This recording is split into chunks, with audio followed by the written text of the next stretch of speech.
Bonjour. Bonjour. Ça va bien? Très bien. J'ai pris vos notes et tout. Ouais, ça va. On a pris le café, le petit déjeuner, tout ça. On va dîner. Tellement tôt là que...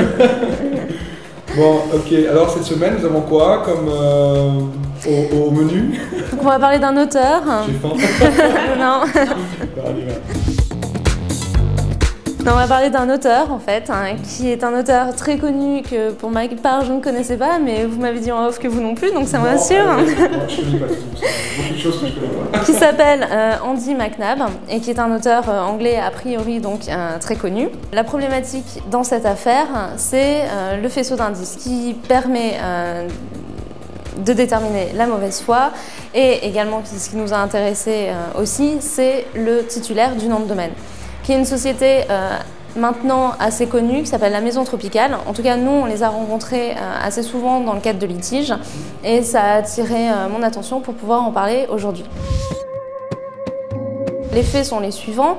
Le licencié exclusif de la marque Andy McNab, qui a été déposé par l'auteur lui-même, a détecté le nom de domaine Andy McNab, c'est pas facile à prononcer, .com et souhaitait le récupérer pour pouvoir l'exploiter et compte tenu également de l'utilisation à l'identique de la marque Andy McNab. Alors, il a bien entendu adressé une lettre de mise en demeure.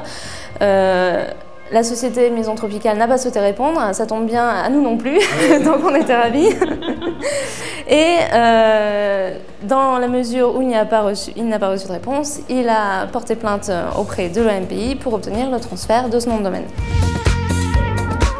Les arguments invoqués sont les suivants, il les détaille relativement bien et il dit que la marque antérieure est reprise à l'identique dans le nom de domaine, ce qui ne me fait pas de doute puisque la marque antérieure est Andy McNab et que le nom de domaine est andymcnab.com sans erreur orthographique ou autre, donc c'est strictement identique.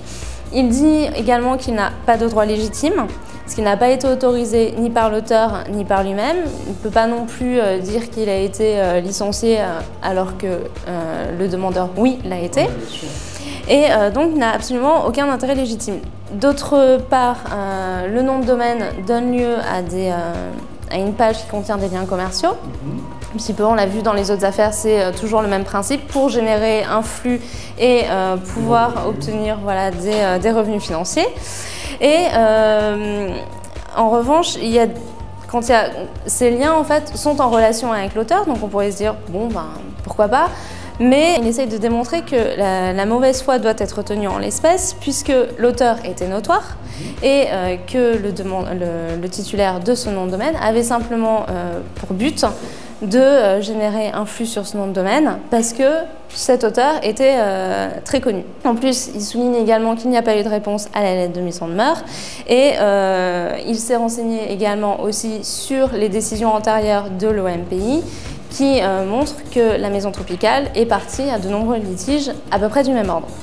Donc on retrouve un petit peu cette démarche d'aller toujours vérifier qui est son adversaire, comme on le disait précédemment, et pouvoir se renseigner auprès de l'OMPI, qui a un site internet bien fait, et agrémenter en fait son argumentation par des faits supplémentaires tels que celui-ci. Alors, je ne vais pas vous surprendre en disant que le défendeur n'a pas répondu. Non, ce n'est pas du tout surprenant. Je n'ai pas répondu, donc je ne suis pas surpris. Voilà, exactement. Donc la décision de l'OMPI est la suivante, n'est pas non plus très étonnante. Heureusement, elle prononce le transfert du nom de domaine au profit du licencié. On reprend encore un petit peu le même schéma, elle vérifie bien si les conditions sont remplies, la marque est bien reprise à l'identique dans le nom de domaine, on a bien une utilisation qui permet de constater qu'il n'y a pas vraiment d'intérêt légitime par ce titulaire. En plus, il n'a pas répondu. Bref, donc il analyse également la condition de la mauvaise foi qui est encore vérifiée ici. Là, on voit bien que le titulaire avait simplement pour but de capter l'utilisateur d'Internet qui voulait avoir des renseignements sur cet auteur et attire cet utilisaut uniquement dans un aspect purement commercial en fait. Et ça crée bien entendu un risque de confusion. Le consommateur, enfin l'utilisateur d'Internet se retrouve complètement floué parce qu'il s'attend à avoir un site officiel, ce qui n'est pas le cas du tout. Alors, L'intérêt de cette décision, en dehors de montrer encore un exemple des faisceaux d'indices de la mauvaise foi, est également le fait que l'OMPI passe sur un élément de forme et de preuve important, c'est-à-dire qu'il souligne que le demandeur a justifié des droits antérieurs, mais n'a pas justifié du lien entre le droit antérieur et lui, entre l'auteur titulaire du droit antérieur et lui. C'est-à-dire que normalement, il aurait dû soumettre un contrat qui disait qu'il était le licencié exclusif, ce qu'il n'a pas fait. Et l'OMPI dit en fait que dans ce cas présent, ce n'est pas vraiment nécessaire. Alors sur le plan de la forme, sur le plan juridique, on peut quand même trouver ça laxiste ou facile en fait, on va dire, mais dans le cas d'espèce, il s'appuie quand même sur d'autres éléments qui lui permettent de déduire qu'il avait vraiment des intérêts qu'il est autorisé par l'auteur parce qu'il a pu exploiter cette marque sans que l'auteur ne fasse la moindre réclamation ou autre, et également parce que le demandeur a soumis un certificat signé par un avocat.